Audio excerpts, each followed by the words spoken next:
Hi, I'm Joshua Byrne, and this is my culminating presentation on effects of video games on humans. My research question for this year was what mental, physical, and emotional effects do video games have on people in general? I chose this research topic due to mainly my personal interest in the topic. I play a lot of video games. I can assume most of you do too.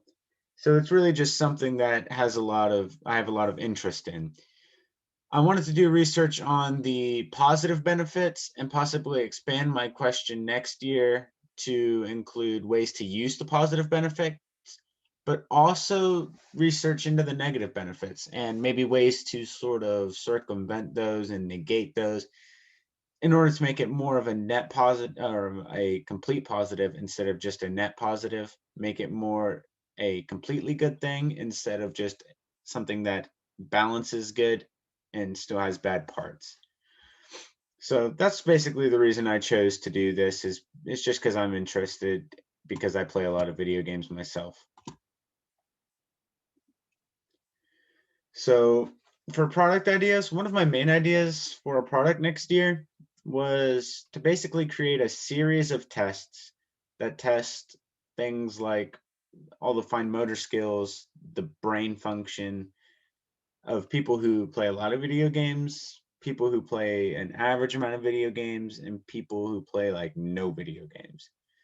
So the test would be just simple things like reaction time, you know, how well they can solve certain puzzles, sequencing. It just would be a little bit of little tests like that. And I would compare and see if the people who play video games excel or actually are worse at these tests due to some of the negative effects, but also, or if they excel because of some of the positive effects that I'm about to say.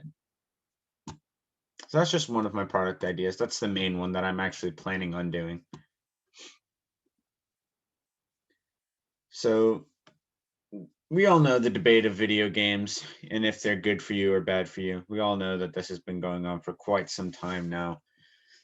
Um, I researched into this, and the three main categories of research throughout all of the professional research that I've looked at. Of course, there's other categories, but these three were prevalent throughout all of the research that I looked at least one of these three. And they were both, all three of them were prevalent in quite a bit of the research that I looked at.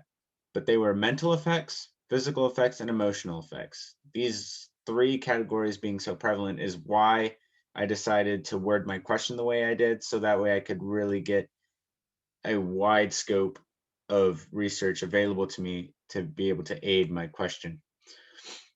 And by studying these topics, I hope that I would be able to take in these professionals' views on this, and I will be able to decide if video games are healthy or harmful. But I already know that there's not going to be a perfect healthy or perfect harmful. It's going to be a mix. So I'm just trying to figure out if it's going to be more healthy than harmful or more harmful than healthy. So my first category was mental effects. So video games are a way for a lot of people to sort of zone out for a little bit. They just, put away their work for the day and come home and hop on the video games.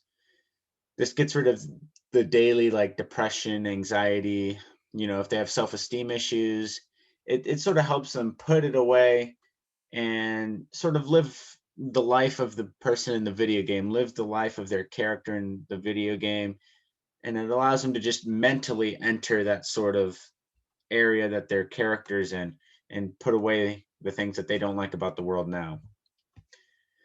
There is a downside to this, and in some cases, it really leads to huge disconnect from real world where people don't really live in their actual life. They just, they're going through the motions of the day so they can get back to the video game world. And it's sort of turned into the real world is a distractor from the video game world. The video game world has turned into their main world.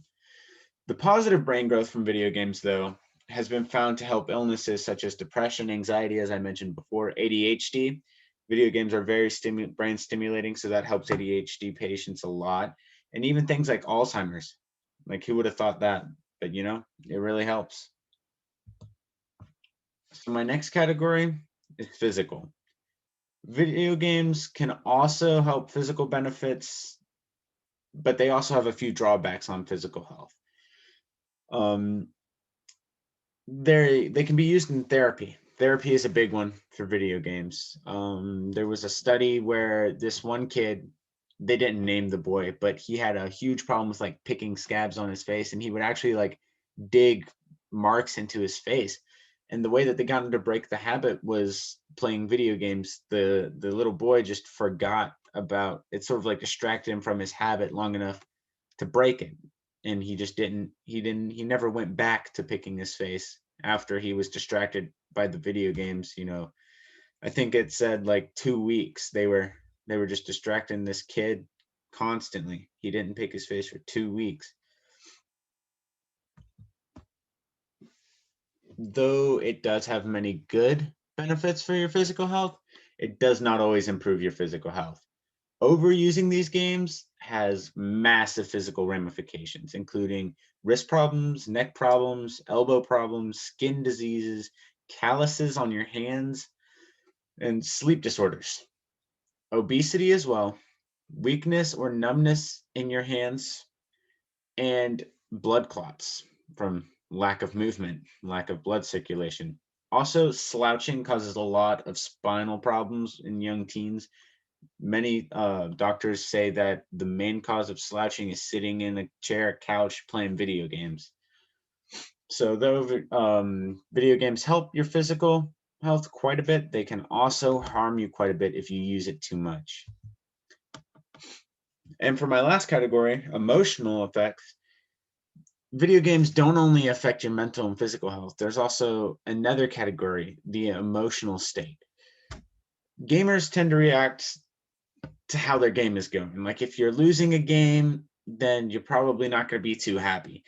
If you're winning a game, you're probably going to be pretty upbeat and happy, not too much stress, not too much pressure. I'm sure we can all relate to a moment where, we were losing something, even maybe if it's not a video game, if it's like a board game or something. For those of you who haven't played video games, it's, you start losing and you're getting a little irritated. It's sort of that same type of thing. Though one problem with emotions in video games is this phenomenon referred to as desensitization. And it's not only as, a lot of people portray it as desensitization to like killings and stuff through games like Call of Duty and Grand Theft Auto. People say that, you become desensitized to killing. It's the term more generally applies to a haze over your emotions. You don't feel things the same way that people who haven't been exposed to these things would feel.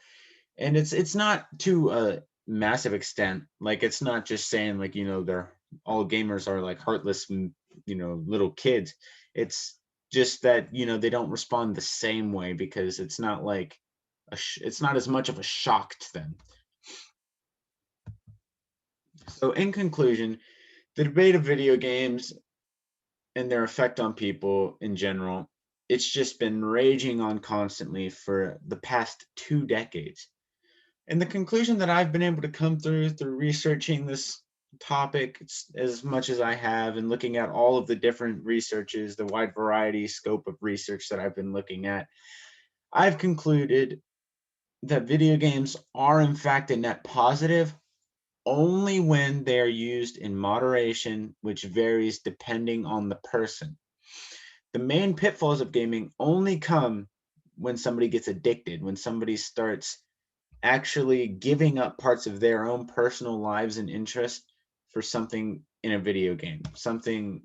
They give up something real, something tangible, something that actually matters for something that, you could honestly just get just by playing something random. They give up something super important because they feel like the video game is more important. They don't realize once it gets to the point where they do not realize what they're actually sacrificing, that is when it becomes a problem. So overall, they're a net positive when used in moderation. They can cure a lot of people from a lot of different ailments, and they really just provide a space for calming down, like after work, and they just overall they're good friendship building, calming down, relaxation. They're overall a good thing. All right, here's my works cited. All right, are there any questions? Not that anybody's there to answer.